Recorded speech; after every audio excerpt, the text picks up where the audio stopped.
We are following the script in Riyadh, Saudi Arabia. The Six Kings exhibition has not disappointed, and the big kings of tennis, the legends, have been slayed.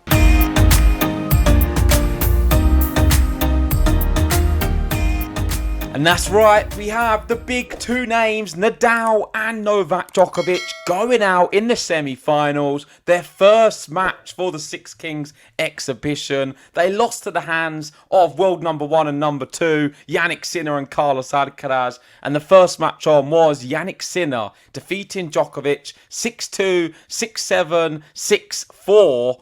And the King of 2024 is a Six Kings Slam finalist. This won't count on the official head-to-head, but Jannik has won his last 4 matches against Novak. He's also beaten him 5 of the last 6 times. Where consistency meets brutality, Jannik Sinner.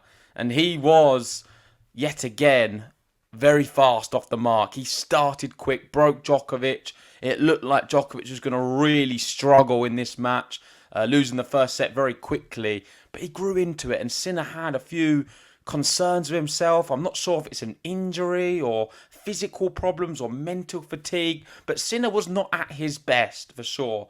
But yet, he's just so good. Like, his base level is in 2024 better than everyone else. And Jannik Sinner these last few months has turned a corner, I think, yet again, and he's shown another gear. And Alcaraz is in for a real big match for sure.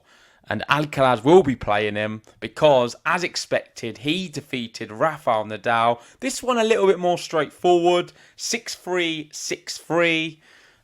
Their last ever meeting, Carlos gets the win, playing lights out tennis against one of his idols.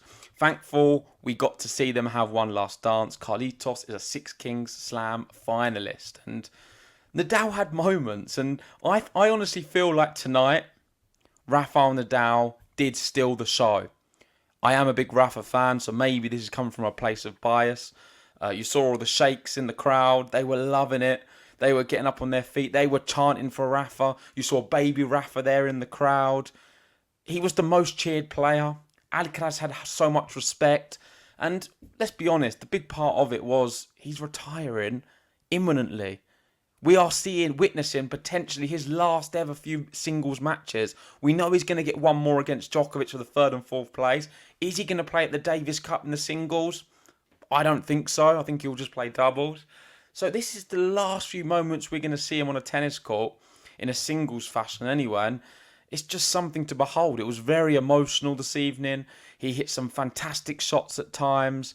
And I was just willing him every single point. And there's moments where you think, oh, he might be able to get back into this one. But yeah, it's just not to be. He's just not got it anymore. He doesn't have the consistency.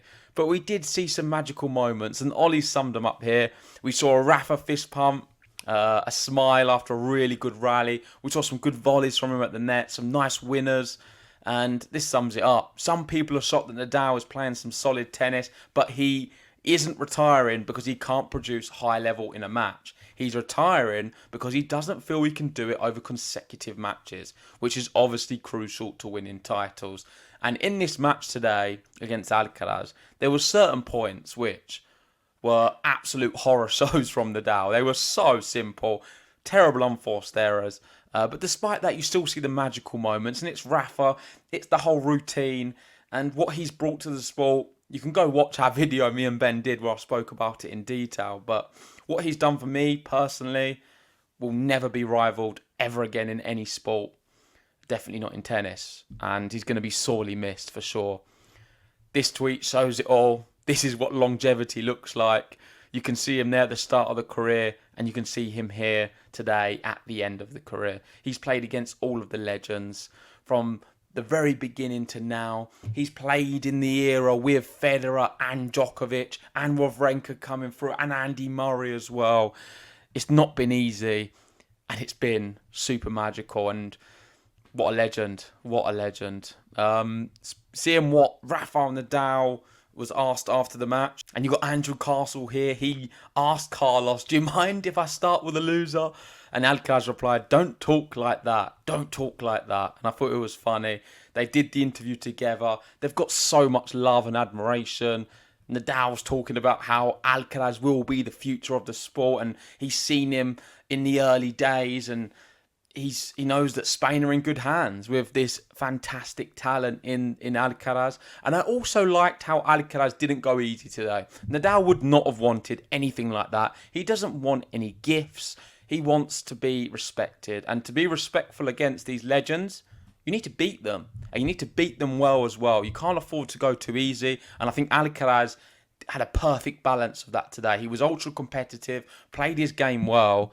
And we're now in store for a very, very exciting final between this guy, Jannik Sinner, and this guy, Carlos Alcaraz. They're going to play again. Me and Ben are going to be doing a preview on it at some point very soon.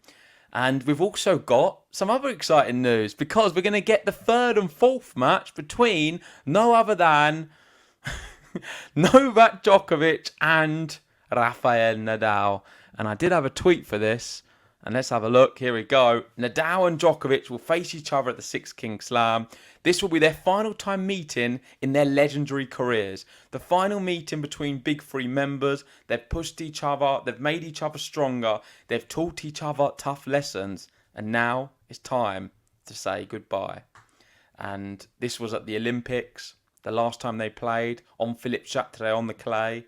They're going to be playing on the hard courts.